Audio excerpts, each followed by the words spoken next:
Yeah, good morning, good afternoon, and good evening, depending on whenever you are watching us from. This is another item of notice on the street. You can subscribe to our YouTube channel, like our videos, share, comment for more political response.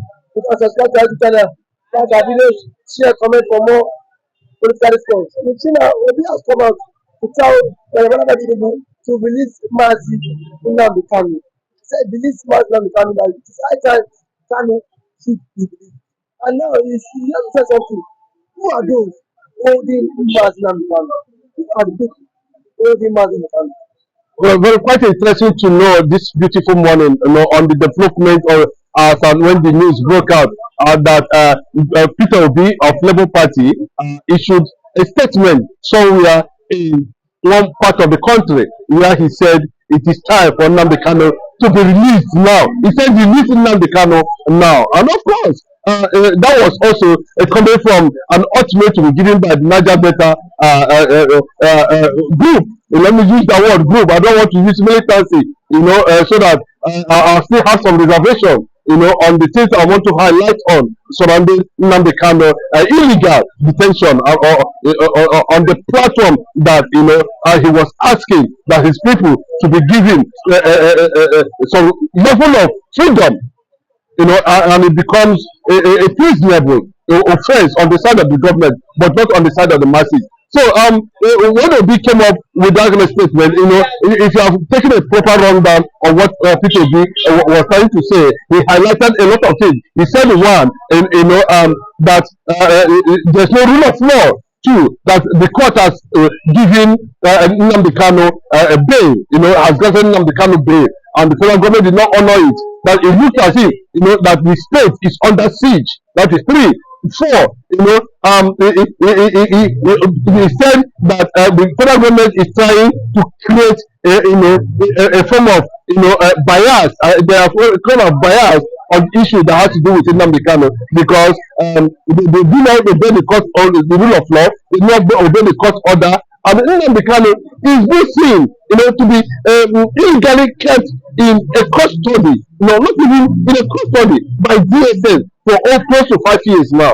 So it's quite a worrisome development, and you can see the level of sympathy Nnamdi Kanu illegal detention has been generating. And recently, the Delta group came out and informed the federal government, that they have 2 days or 3 days or thereabout, to release Nnamdi Kanu at the expiration of the 14-day ultimatum given to the federal government. They have already listed the number of platforms, crude oil platforms, brilliant platform they are going to destroy without looking back. That is a big one, because I can remember they made it very clear. They said one, Nnamdi Kanu is their own brother. Like a lot of people will say, Niger Delta. They say it's their own brother. They are fully aware of what is going on surrounding Nnamdi Kanu. 2, 3, that Nnamdi Kanu is defending their own people. That Nnamdi Kanu is innocent. They use the word innocent. You can see, you can see the impact, of the sympathy that is coming to Nnamdi Kanu from all over the world. We are not talking about the statement coming from the US government, British government, and of course the EU. We're not talking AU too. Talking about ECOWAS and the rest. All of them has been, kind of questioned, because Nnamdi Kanu has maintained some level of sanity. He has maintained some level of personality. Has maintained, some level of, comportment,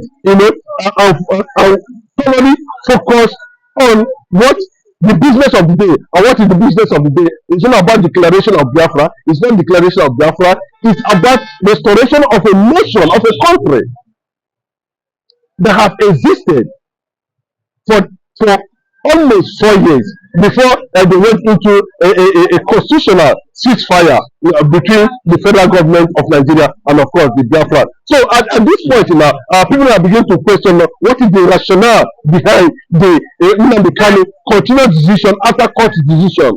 Then, to an extent, even at the level that the thing went to the Supreme Court, the Supreme Court themselves, that's one of the trials of Nnamdi Kanu. Like you put it in the right perspective, who is holding Nnamdi Kanu? I don't want to direct those questions to federal government, but I want to leverage on what P2B is saying.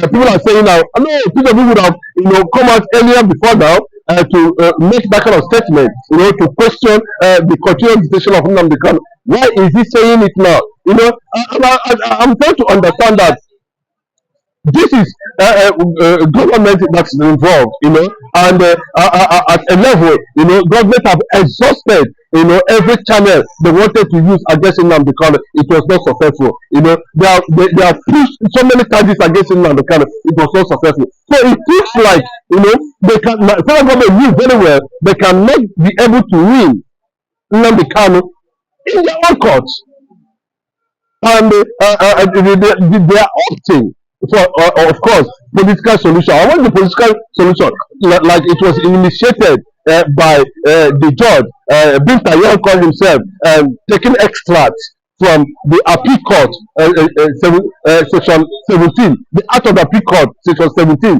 that said that, the possibility of creating an atmosphere where two warring factions can actually settle out of court. But no matter how you look at it now, Nnamdi Kanu has already distanced himself from any form of negotiation that has to do with the Biafran contest. But based on the whatever charges they have with him or Nnamdi Kanu, that they still running, no one can be settled, outside the court, and that's your perspective to that. But yesterday, and some equal others have said that there are some elements pressuring the president not to release Madam Kanu. He said there are some people in the particular region, that region was not mentioned, which they told the president not to release Madam Kanu. That no matter the pressure from the president, that the president will not succumb to the pressure to release Nnamdi Kanu. Of course, everybody will risk, the crippling of the oil sector, which is the major revenue of Nigeria, and of course, this located at the Biafran land. Of course, they have sent that signal already, and from before now, the little information news that have been coming, about those who are opposed, to Biafran contest has always been the Northerners. Not a matter of religion section of the country you don't want to talk about. The Northerners themselves, has come out openly on several occasions, to question the plan to release Nnamdi Kanu. And most of them even said that if Nnamdi Kanu is being released, of course, they will not have any other option than to declare their caliphate. So what the hell? It tells you that Nnamdi Kanu represents so many things. Nnamdi Kanu represents a lot of things. Nnamdi Kanu represents Nnamdi Kanu is seen as a barrier to whatever plan the Fulanis are having in Nigeria. Nnamdi Kanu is seen, as a factor to contest with, in all ramification wherever they are coming from. So that is the area where people can say, there are people who are also bent, who are lobbying, who are working from underground behind the scene to mention Nnamdi Kanu is being released. But unfortunately for them, we know that the law does not take its course in Nigeria. So that is the reason why the 50 lawmakers, has told Mr. President face to face, to invoke his powers as the president of the Federal Republic of Nigeria, and of course, and free Nnamdi Kanu at the end of the day. Yeah, last political, do you think this call from people being to listen to Madam Kanu, do you think that President Tinubu would give a consent for Kanu to be released? It's an added value, and of course, it's also going to be a form of added value to APC, and of course, if Nnamdi Kanu is being released, but Nnamdi Kanu should not be forced in any way, and I think that you will reject it at the end of the day. Whether he like it or not, Bola Ahmed Tinubu has what it takes to ask for the innocent man to go home, because Nnamdi Kanu is much more innocent than even Nigeria themselves, Nigeria as a nation. So whether he has what it takes or not to say Nnamdi Kanu should go, that will be in his own pocket, a cup of tea, to drink and digest, But what people are saying, this is democracy, is that the guy is innocent and has remained innocent, and there's need for government to do the needful at this point in time, when the cloud is still very clear. But if it becomes cloudy, Nigeria will regret it, might lose the entity called Nigeria because of continuous illegal detention of Mazi Nnamdi Kanu, the supreme leader of IPOB, Jesus people of Biafra. Thank you for that wonderful information. You want to subscribe to the channel, like our video, share, comment for more with that discussion.